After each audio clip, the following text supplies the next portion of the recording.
Hello दोस्तों, gadget and tech advice channel में आप सभी का एक बार फिर से स्वागत है।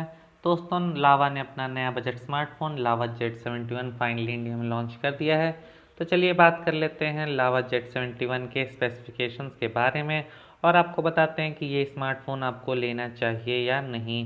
तो सबसे पहले डिस्प्ले की बात करें तो इसमें आपको डिस्प्ले मिलता है 5.7 इंचेस का 1440x720 पिक्सल्स का एक HD+ 18:9 2.5D कर्व्ड ग्लास वाला डिस्प्ले।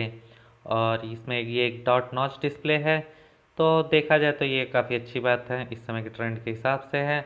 इसके अलावा प्रोसेसर की बात करें तो इसमें आपको प्रोसेसर मिलता है 2 गीगाहर्ट्ज़ का quad core MediaTek Helio 822 processor, जिसके साथ आपको IMG power VRGE class GPU मिलता है। तो प्रोसेसर भी ठीक ठाक है प्राइसिंग को देखते हुए। और रैम और इंटरनल स्टोरेज की बात करें तो ये आपको एक ही रैम वेरिएंट में आता है और वो है 2 GB। इसके साथ आपको 32 GB की इंटरनल स्टोरेज मिलती है, जिसको आप माइक्रो SD कार्ड के जरिए 256 GB तक बढ़ा सकते हैं। और एंड्रॉयड वर्जन की बात करें तो इसमें आपको एंड्रॉयड 9.0 पाई मिलता है। इसके ऊपर आपको कोई भी कस्टमाइज नहीं मिलेगा। और इसके अलावा इसमें आपको डुअल सिम स्लॉट मिलता है, इसके साथ माइक्रो SD कार्ड का अलग से स्लॉट मिलता है। इसके बाद कैमरे की बात करें तो रियर में आपको डुअल कैमरा सेटअप मिलता है। प्राइमरी कैमरा 13 मेगापिक्सल का है LED फ्लैश के साथ, और सेकेंडरी कैमरा 2 मेगापिक्सल का है।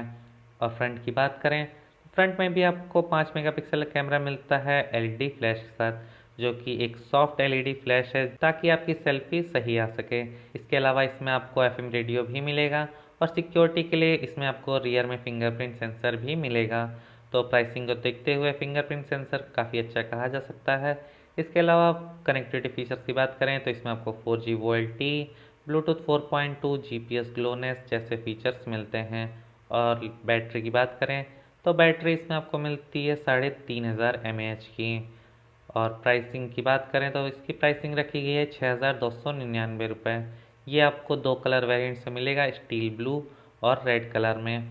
तो दोस्तों, ये तो हो गए स्पेसिफिकेशंस। इसके बाद बात करें कि 6299 रुपये में ये स्मार्टफोन कैसा है। तो वैसे तो लावा की कोई खास अब साख बची नहीं है मार्केट में, फिर भी अगर इंडियन स्मार्टफोन के हिसाब से देखा जाए तो ठीक ठाक स्मार्टफोन है। आपको 6299 रुपये कीमत में ठीक ठाक डिस्प्ले देता है, जो कि बहुत ज़्यादा बड़ा तो नहीं है, काफ़ी छोटा डिस्प्ले कहा जाएगा इस समय के हिसाब से, क्योंकि ज़्यादातर स्मार्टफोन्स आजकल 6 इंच से ऊपर ही आ रहे हैं। इसके अलावा प्रोसेसर भी लगभग सारे स्मार्टफोन्स हीलियो 820 ही देते हैं। 6000 रुपये के आसपास आपको इसमें 2 GB की रैम मिल रही है, इसके साथ 32 GB इंटरनल स्टोरेज मिल रही है, क्योंकि कुछ स्मार्टफोन अब भी 16 GB की इंटरनल स्टोरेज देते हैं। तो ये भी अच्छी प्लस पॉइंट कहा जा सकता है। इसका बैटरी इसकी काफ़ी कम कही जा सकती है इस समय के हिसाब से, क्योंकि इस समय इस प्राइस रेंज में भी ज़्यादातर स्मार्टफोन 3500 से ज़्यादा mAh की बैटरी देते हैं, लगभग 4000 के आसपास। तो बैटरी में थोड़ी डिसपॉइंटमेंट भी है वैसे, लेकिन एवरेज कही जा सकती है, बिलो एवरेज नहीं कही जाएगी। और सबसे अच्छी खासियत इसमें आपको कम बजट में फिंगरप्रिंट सेंसर मिल रहा है, और जो कलर वेरिएंट आपको मिल रहा है रेड, वो काफ़ी ब्यूटीफुल है। तो ये सब इसके प्लस पॉइंट हैं। इसके अलावा नेगेटिव पॉइंट्स यही कि डिस्प्ले काफ़ी छोटा है और कोई ख़ास नहीं है प्राइसिंग को देखते हुए, और कैमरा से भी ज़्यादा एक्सपेक्टेशंस नहीं रखी जा सकती। ये स्मार्टफोन आपको फ्लिपकार्ट पे मिलना शुरू हो गया है। तो दोस्तों, इस वीडियो में बस इतना ही। उम्मीद करते हैं वीडियो आपको अच्छी लगी होगी। वीडियो अच्छी लगे तो लाइक ज़रूर कर दीजिएगा, और दोस्तों हमारे channel gadget and tech advice ज़रूर सब्सक्राइब कर लीजिएगा।